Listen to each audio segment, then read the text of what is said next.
YS Sharmila ఆంధ్రాకి వచ్చి రోజులే గడుస్తుంది, అయినా సరే ఏంటంటే ప్రస్తుతం ఉన్న రాజకీయాలు ఆంధ్ర రాజకీయాల మీద నిన్న గట్టి కౌంటర్ వేశారు. పోలవరం ప్రాజెక్టు మీద, అమరావతి మీద జగన్ రెడ్డి అనడం, చంద్రబాబు నాయుడు గారు అనడం, ఇలాంటివి అంటున్నప్పుడు మీ వైఎస్ఆర్సీపీ రాజకీయ భవిష్యత్తు ఎలా ఉండబోతుంది అనుకుంటున్నారు?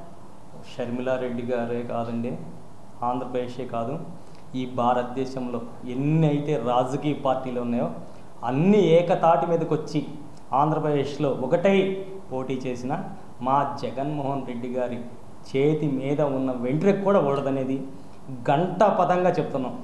షర్మిలారెడ్డే కాదు, కేవీపీఏ కాదు, చంద్రబాబు నాయుడే కాదు, జనార్దనే కాదు, పవన్ కళ్యాణే కాదు, ఇలాంటి చెత్త ఎంతమంది వచ్చినా మా జగన్మోహన్ రెడ్డి చేతి మీద ఉన్న వెంట్రుక కూడా ఓడదనేది చెప్తాం. మరి ఈ రోజున ఇప్పటికిప్పుడు ఎలక్షన్ పడితే టీడీపీ విన్ అవుతుందనే వార్తలు కూడా వినిపిస్తున్నాయి. ఎక్కడికక్కడ వైఎస్ఆర్సీపీ పార్టీలో వలస వెళ్తూ ఉన్నారు టీడీపీకి, మరి ఇది ఓటమి అవదా? అయితే టీడీపీలోకి క్యాండిడేట్స్ లేరు కాబట్టి ఇప్పుడు దాకా 175 నియోజకవర్గాల్లో వాళ్ళు స్టాండ్ తీసుకునే పరిస్థితి లేదు. రెండోది ఏంటంటే వేరే పార్టీ నుంచి ఎవరు వస్తారా వాళ్ళని తీసుకొని బలోపేతం చేసుకుందన్న ఉద్దేశంతో ఉంది టీడీపీ పార్టీ.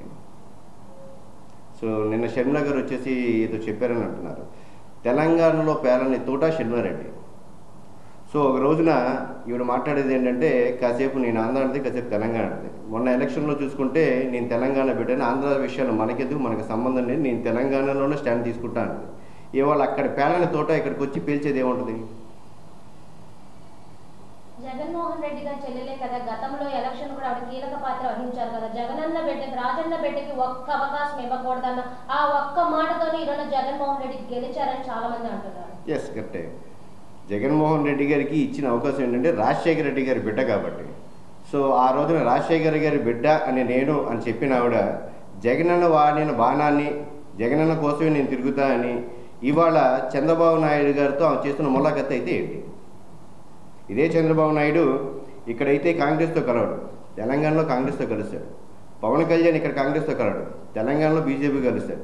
సో ఈ రాజకీయ వ్యభిచారం ఏంటి అంటే ఈ మాట వాడడం కూడా కరెక్ట్ అయిన పద్ధతి కాదు, కానీ ఇలాంటి వాళ్ళకి వాడాల్సిన పరిస్థితి అయితే ఉంటుంది. వాళ్ళ స్వార్థం కోసం ఎవరిదైనా కలుస్తారు. సో జగన్మోహన్ రెడ్డికి ఆ అవసరం కూడా లేదు. త్రిశూల వ్యూహం అనేది ఎక్కడికెళ్ళిన యుద్ధంలో సక్సెస్ అంటారు. ఈరోజు త్రిశూల వ్యూహం కాంగ్రెస్ వైపు నుంచి, జనసేన వైపు నుంచి, టీడీపీ వైపు నుంచి వస్తుంది. మరి ఈరోజు సక్సెస్ కాదంటారా? వాత పెట్టుకున్నంత మాత్రాన నక్క పులి కాలేదు, మేసం పెరిగినంత మాత్రాన పిలి సింహం కాలేదు. సో ఎంతమంది వచ్చినా సరే జగన్మోహన్ రెడ్డి అన్నాడు ఒక్కడే ఉంటాడు. జగన్ అంటే జనం, జనం అంటే జగన్.